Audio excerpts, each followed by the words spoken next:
It's all about humanity.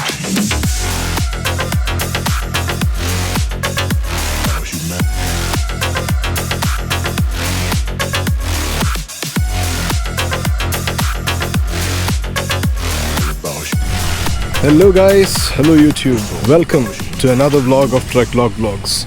Today for our review we have a menacing Predator styled machine in front of us. This is none other than the 2020 BS6 Kawasaki Z900. Alright, talking about the design of this vehicle. Kawasaki says that this design was inspired by a concept called Sugumi.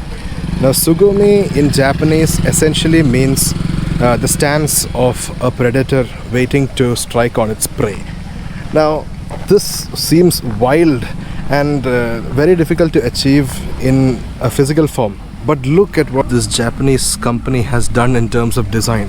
Damn, this is next level. Now if you take a look at the front portion of the vehicle, it mimics a praying mantis, right?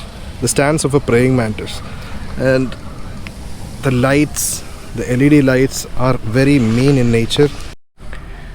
Kawasaki's signature candy lime color just screams its attention for road presence. The muscular nature of the tank and the Sugumi inspired styling and the minimalistic fairing given to this vehicle all complements to this aggressive nature of the bike. Now the 2020 model is completely updated with LED, right? The earlier Z900 had halogen lights, which was a turn down, but here we have all LED. I'll just show you how the LED looks like.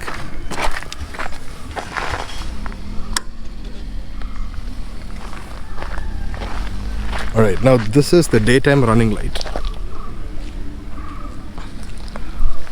and when you turn on the bike,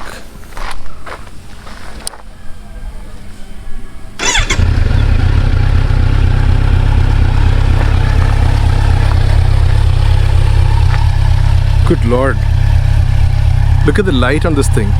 The white light on a bike, any bike, right, gives this premium feeling.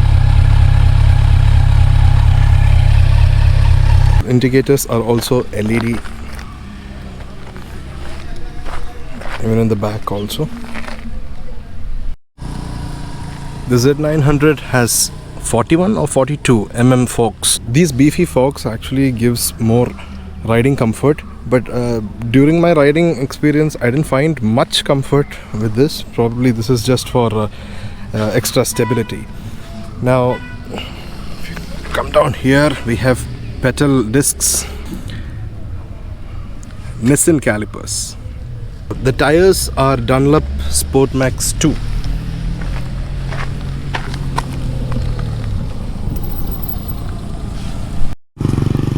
The ABS given along with the Z900 2020 version is the normal dual channel ABS combined with the KT-RC traction control.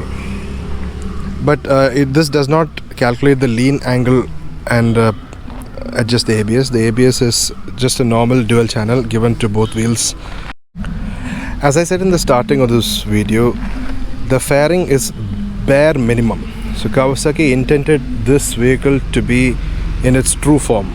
So they have stripped down unnecessary parts and given a very brutal, mean Street Fighter look to the new Z900. The graphics simple but elegant. The Z series symbol, the Kawasaki imprinted with metallic engravings on the tank. The tank itself is shaped in such a way as to show the aggressive nature of the bike. Take a look at this. The actual tank is this part, but there is this design.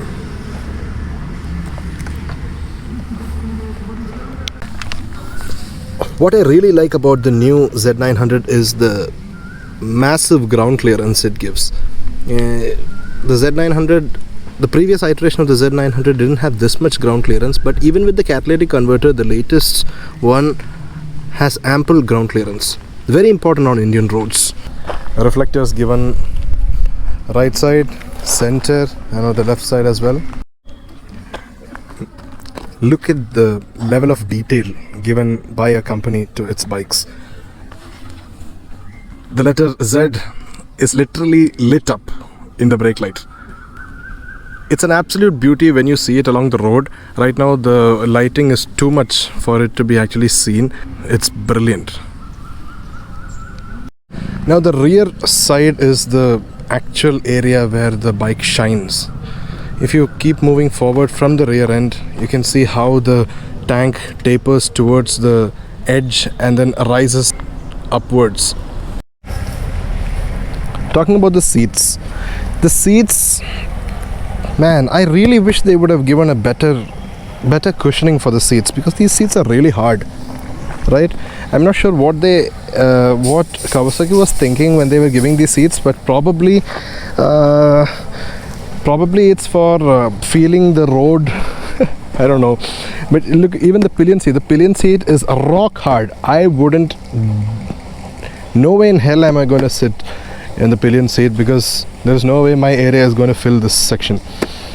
But even talking about the driver's seat lacks cushioning at all, and even while we ride the vehicle, there is you tend to get sore around that area, and even the seat doesn't extend towards the inner calves, so I found that a turn down. Alright, let's sit. Now the stance of the rider on the vehicle is pretty straightforward. It's upright in nature. Alright, so this is how I'm sitting. It's upright, a little aggressive, but not too much. Coming to the switchgear. The switchgear is pretty basic but loaded with the necessary tech. Now this is the high beam, low beam, the indicators, horn, hazard switch,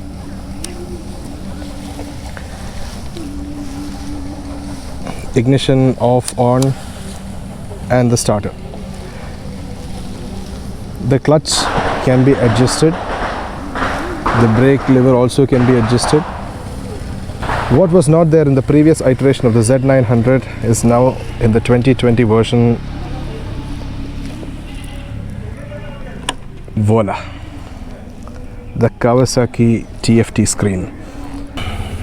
Now, even though the screen is small in nature, it gives literally all the information what is required. You have the gear indicator, the riding modes, which can be changed with this switch. This is the selection button. The tachometer, the fuel indicator, trip A, trip B, the average. See, now we can see the average, the range, the average speed driven, the total time of this ride, the battery, the kilometer per liter. This is dynamic. Okay, it changes as you keep riding, and the average. All right, then you have the time here and the speed. There is indication for neutral, ABS indicator, oil check, and engine check. Pretty basic, but has all what is required.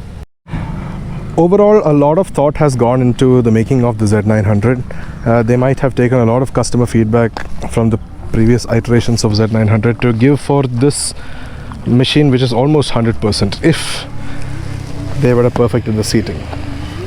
Guys, please comment in the box if you feel the latest Z900 has very uncomfortable seats, and if any of you know the reason why any company would give seats like this, please let me know for my information as well. Alright guys, sound of the Z900.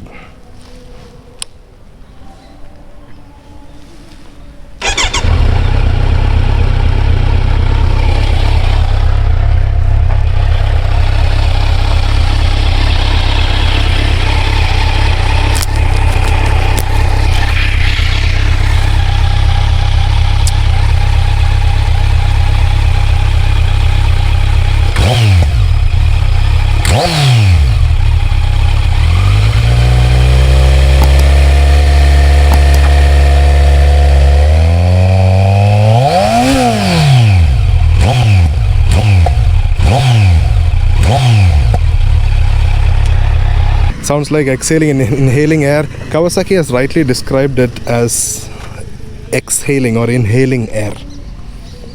The sound is absolutely stunning. Okay, let's start driving.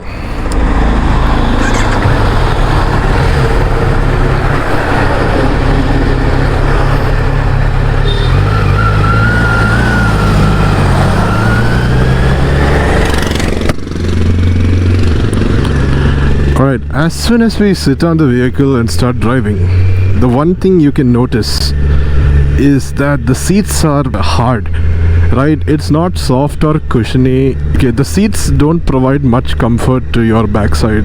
I find the seats are a little small for a person of my build. Find it a little difficult to handle this seat because it's not as soft as I thought it would be. Then again, immediately as soon as you sit on the vehicle, you can understand the difference between a tourer and a street vehicle.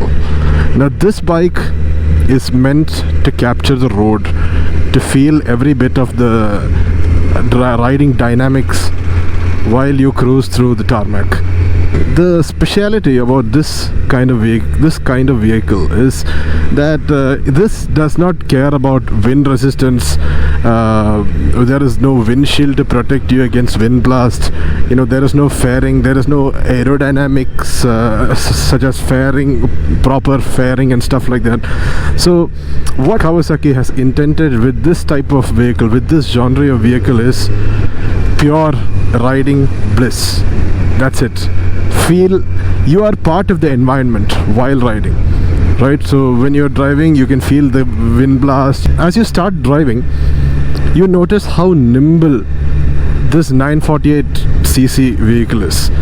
It doesn't feel like a big super bike, right? It feels like a very small, agile vehicle, and the new trellis frame does wonders. If I'm right, it must be 13 kilogram light. Okay, it's not very easy to reduce weight from a performance bike, and when a company does that, you can really feel the difference when riding the old vehicle and the new vehicle. So the old variant was a tad heavier, but this is as light as a feather. You can twist, go over bumps very, very easily, and this reflects in the riding dynamics. Now, as far as suspension is concerned, it's more on the stiffer side. The suspension is preload adjustable, but the current setting what Kawasaki has offered as a default from the factory is on the more stiffer side. The engine is so damn smooth. The power figures of this vehicle is 125 PS at 9,500 RPM as per the website, and that means this has a strong mid-range. Now, it's very difficult to understand if it has a low end, which is better, it's low end or it's mid end. Right now, I didn't even realize that it was in the 6th gear. Now I had to downshift. Right, it's that smooth. But when you hear the silencer, when you hear the roar emitting from the engine, it's very distinct. Now I'll just give you an example. Let me get a safe road. Hold on.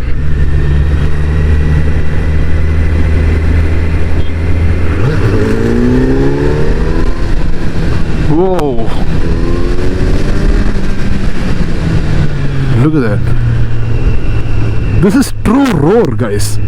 Man, this is a very different genre of bike. You will not believe that there is not even a single vibration coming from the body of the vehicle to my legs, to my calves, my lower portion of my body, even my hands. There is absolutely zero vibrations. Okay, now let's see how this vehicle can accelerate. 3, 2, 1, go.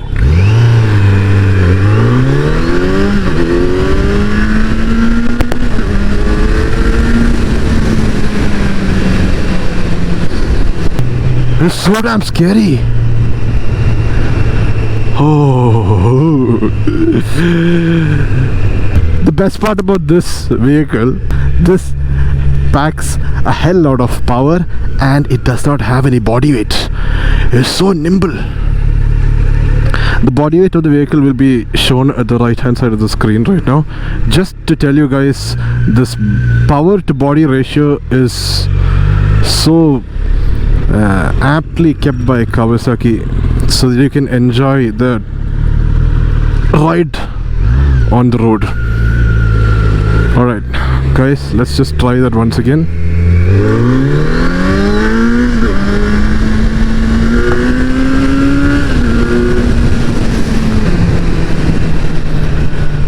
I am afraid to take this above 110 because there is too much wind blast, and when the wind blast comes you feel every bit of the road and the air as well. So there are two elements of the nature that you experience while you drive this vehicle above the top speeds. So I can very confidently say that the cruising speed of this vehicle is probably around 120. Now there are three types of traction control settings available in the Z900. The number one removes all safety assistances, and this is pure track based performance. It gives you without any safety assistance. The second one gives around 55% or 50% of the safety assistance, and the third, around the mode 3 of the traction control, gives the maximum assistance to drive through any terrain with all safety features enabled. There are 4 riding modes. Number 1, the sport mode, which gives the full performance, the full potential of the vehicle, 125 PS completely. The second mode is the road mode, and this is a kind of a balance between the rain mode and the sport mode. And then is the rain mode. The rain mode gives you very little power, which is the least power is available to the vehicle, and it gives you proper traction control also. Last is the rider mode. The rider mode lets you customize what traction control you need, what kind of how much power you require. All these things can be configured by the rider and then can be set and selected at any time using these two knobs. If you guys enjoyed watching the video, please like, share and subscribe. Stay safe. Until the next video, adios.